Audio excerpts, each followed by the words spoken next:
प्रताप, तुम्हारी फांसी का दिन मुकर्रर हो गया है। अगर कोई आखिरी ख्वाहिश है तो बता दो, वो भी पूरी कर दी जाएगी। यहां ऐसे घुटन सी होती है। मैं इन चार दीवारियों में मरना नहीं चाहता। मुझे वहीं फांसी दे दो, क्रांति मैदान में, सबके सामने, जहां से इस देश में क्रांति की शुरुआत हुई थी। यहां ऐसे मरो तो जरा ज्यादा मरो, इतना सा मरने से क्या फायदा। सर, प्रताप से कोई मिलने आया है। मिलने दो।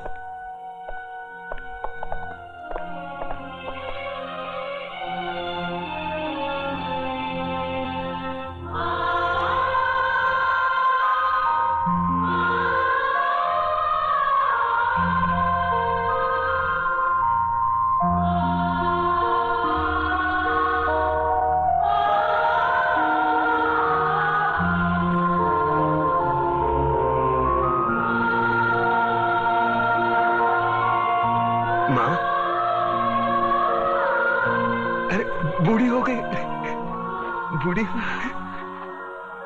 रो काय को रे तू? नहीं रे, ये तो खुशी के आंसू है। सोचा था जिंदगी भर तेरा मुंह नहीं देखूंगी,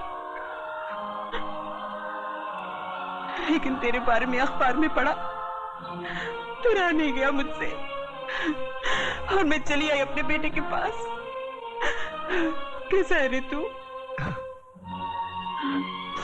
बेटा, आज तूने तिलक खानदान के नाम पर सचमुच यश का तिलक लगा दिया। मैं खुश हूँ, बहुत खुश हूँ।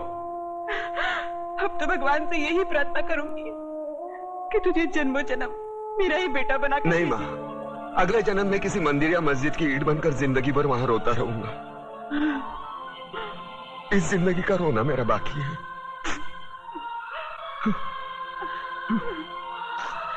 दुख सिर्फ इस बात का है, मैं तेरे लिए कुछ कर नहीं सका। नहीं बेटा, तूने बहुत कुछ किया, मुझे सब कुछ मिल गया। तेरे दादाजी की आत्मा को भी शांति मिल गई। बस अफसोस एक ही बात का रहेगा कि तिलक खानदान का दिया जलाने वाला कोई नहीं रहेगा, कोई नहीं रहेगा।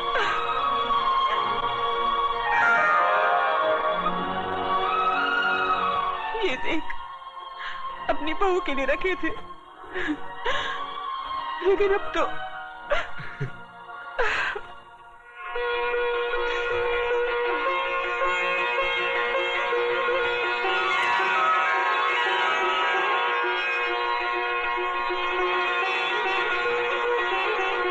माँ, ये कलम वाली बाई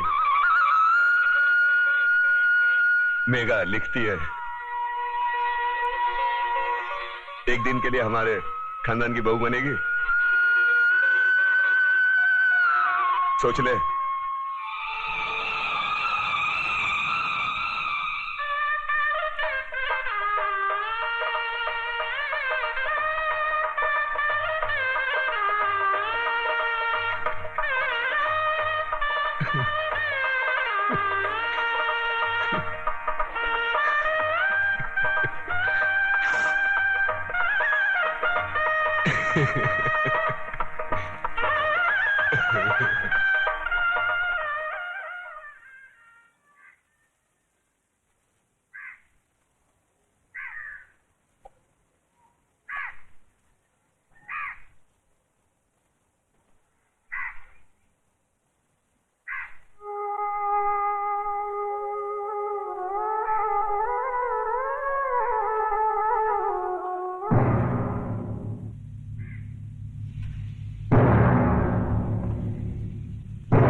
आ गए मेरी मौत का तमाशा देखने।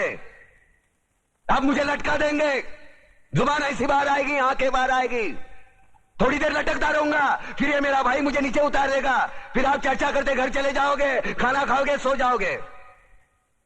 तुम्हारी ये नामर्दानगी, बुज़दिली एक दिन इस देश की मौत का तमाशा इसी खामोशी से देखेगी।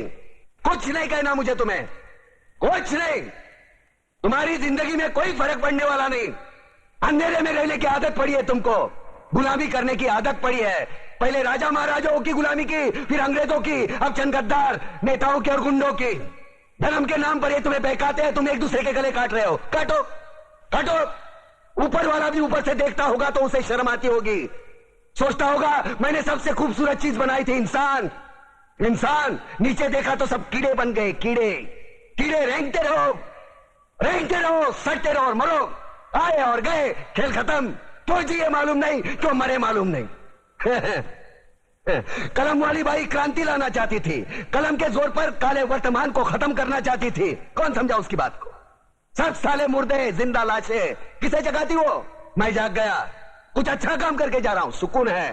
लेकिन ध्यान में रखना, तुम्हारी ये खामोशी कल तुम्हारे बच्चों के लिए रोना बन जाएगी। ये कानून वाले, वर्दी वाले नेता, इन्होंने अपना ईमान बेच दिया। एक दूसरे को जलाते वक्त तुम्हारा ईमान कहां गया था? भाड़ में।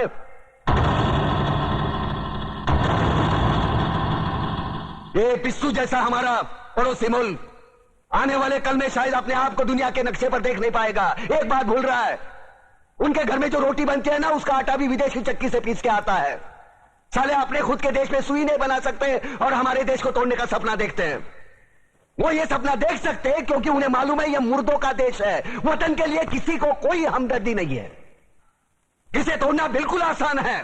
मैं हिंदू, मैं मुसलमान, मैं सिख, मैं फलाना, मैं ढिमका। एक लाठी को तो कोई भी तोड़ सकता है, लेकिन लाठी के भारे को तोड़ना मुश्किल है। मैंने बचपन में पढ़ा था, स्कूल में, तीसरी में। मैं क्यों समझा रहा हूं तुमको? क्यों समझा रहा हूं? पागल हूं मैं? भूसा भरा पड़ा है मेरे दिमाग में। क्यों बातें कर रहा हूं इन पत्थरों से? हंसो हंसो, खुशियां मनाओ। क्रांति की राह पर एक और कुत्ते की मौत मरने जा रहा है, कल कोई और मरेगा। हमें क्या? हम इसी तरह जीते रहेंगे, है ना? जियो भाई जियो, जैसे चाहिए वैसे जियो। मैं हिजड़े की जिंदगी जीना नहीं चाहता। ए ला, चल चल ला।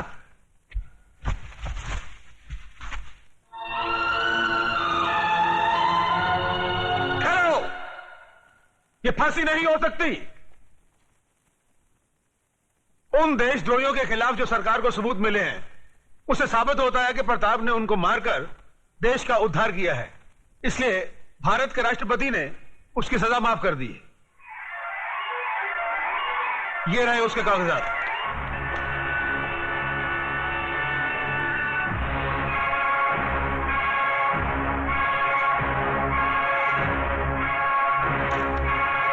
रोक दीजिए ये फांसी।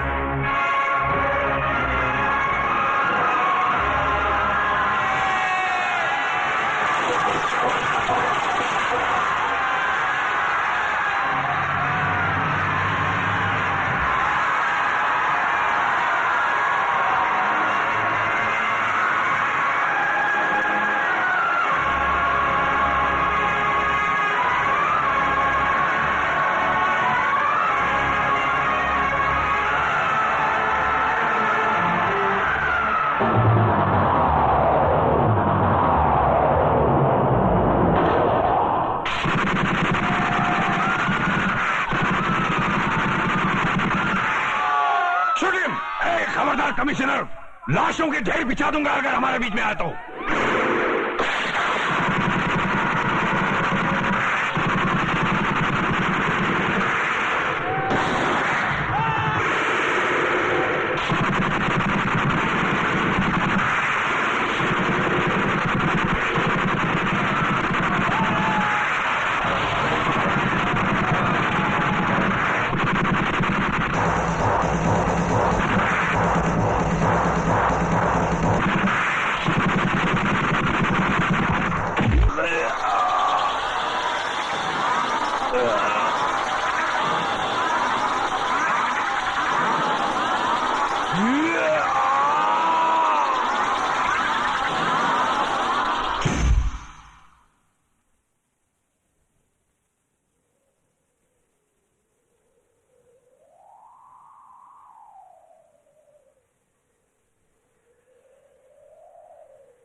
क्रांतिवीर की!